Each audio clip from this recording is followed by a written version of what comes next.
Pera, dito umiikot ang buhay ng tao. Pag wala ka nito, parang ang basura sa mundo. Balibalik na rin man ang mundo, pera ang gumagalaw sa paligid mo. Ito yung bagay na nalikha ng tao na hinahanap-hanap ng kahit sino. Hindi mo mabibili ang gusto mo pag wala ka nito. Hindi mo mapapalapit ang mga tao sa paligid mo pag wala ka nito. Pera na kayang sumira ng pagkakaibigan at pamilya. Minsan kakaibiganin ka pag may pera ka. Kikilalanin kang kapamilya pag asensado ka. Pero pag nawala sa iyo ang pera mo, lalabas ang tunay na kulay na nasa paligid mo.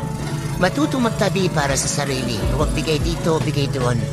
Kasi sa huli, ikaw din ang mamumulubi.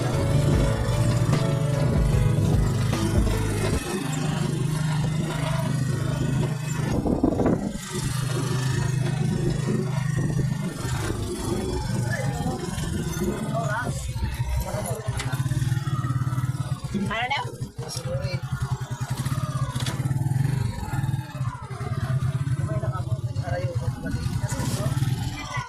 Sakay na.